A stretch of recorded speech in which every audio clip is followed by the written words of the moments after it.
ନମସ୍କାର ସାଙ୍ଗମାନେ, ଜୟ ଜଗନ୍ନାଥ। ଆଜି ଆମର ସୁଦଶା ବ୍ରତ ସ୍ପେଶିଆଲ ମଣ୍ଡା ପିଠା ହେଇଥିଲା।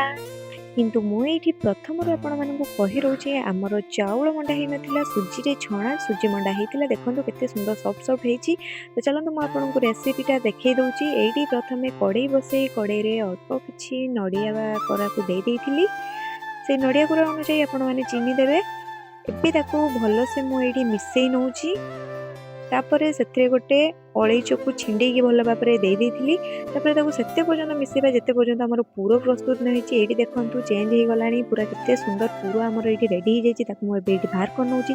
ଏବେ ସେମ୍ କଡ଼େଇରେ ପାଣି ଦେଇଦେବା। ଏଇଠି ମୁଁ 3 ବାଉଲ ପାଖାପାଖି ପାଣି ଦେଇଛି, ଆଉ ଅଳ୍ପ କିଛି ଲୁଣ ଦେଇଛି, ଆଉ ଏଇଠି 2 ବାଉଲ ସୁଜି ଦେଉଛି। ସୁଜି ଦେଉଥିବେ, ମଝିରେ ମଝିରେ ତାକୁ ଏମିତି ମିଶାଇ ନେଉଥିବେ, ନହେଲେ ସୁଜିଟା ଟେଳା ବାନ୍ଧି ନେବ, ପିଠାଟା ଏତେ ଭଲ ହେବନି। ମୁଁ ଏଇଠି କିଛି ପାନ ମଧୁରୀ ଆଡ଼୍ କରିଦେଉଛି। ଏଇଟା ଆଗରୁ ଆଡ଼୍ କରିବାର ଥିଲା, ଯେତେବେଳେ ପାଣି ଗରମ ହେଉଥିଲା ସେତିକି ବେଳେ ପାନ ମଧୁରୀ ଦେବାର ଥିଲା, ତ ମୁଁ ଭୁଲି ଯାଇଥିଲି। ତ ମୁଁ ଏବେ ଏଇଠି ଆଡ଼୍ କରିଦେଉଛି ତାକୁ।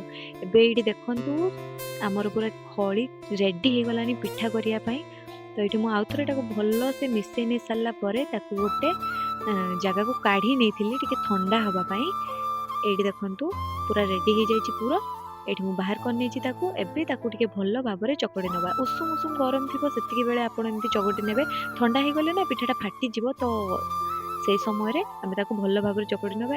ଏବେ ସେଇଥିରୁ ଟିକେ ପିଠା ନେଇ ତାକୁ ଭଲ ଭାବରେ ଗୋଲ କରି ଏମିତି ସେପ୍ ଦେଇ ତା ମଝିରେ ପୁର ଦେଇ ତାକୁ ଭଲ ଭାବରେ ବନ୍ଦ କରିନେଇଥିଲି।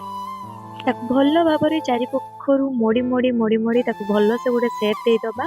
ଏଇଠି ଦେଖନ୍ତୁ ମୁଁ ତାକୁ ଭଲ ଭାବରେ ମୋଡ଼ି ଦେଉଛି, ପୁରା ମୋମୋ ଯେମିତି ତିଆରି ହୁଏ ସେଇ ଟାଇପ୍ରେ ହେଇଯିବ। ଏଇଠି ତାପରେ ତାକୁ ଭଲ ଭାବରେ ଗୋଲ କରିନେବା। ଏଇଠି ଦେଖନ୍ତୁ ମୋର ପିଠାଟା ଏଇଭଳିଆ ହେଇଥିଲା।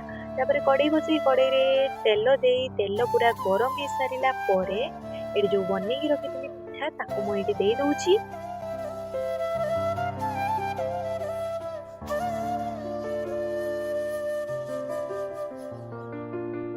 ଏଇଠି ତାକୁ ଆଉଥରେ ଭଲ ଭାବରେ ଏପଟ ସେପଟ କରି ଓଲଟାଇ ନେବା। ଏବେ ଏଇଠି ମୋର ରେଡ଼ି ହେଇଗଲା ପିଠା। ମୁଁ ତାକୁ ଏବେ ବାହାର କରି ଆଣୁଛି। ଦେଖନ୍ତୁ ପୁରା ତାର କଲର୍ ଚେଞ୍ଜ ହେଇଯାଇଛି, ବ୍ରାଉନ୍ ବ୍ରାଉନ୍ ହେଇଯାଇଛି। ତ ଆପଣମାନଙ୍କୁ ଯଦି ଭିଡ଼ିଓଟି ଭଲ ଲାଗିଛି ଲାଇକ୍ କରିବେ, କମେଣ୍ଟ କରିବେ, ସବସ୍କ୍ରାଇବ୍ କରିବାକୁ ଜମା ଭୁଲିବେନି। ରହୁଛି ସାଙ୍ଗମାନେ, ଗୁଡ୍ ନାଇଟ୍।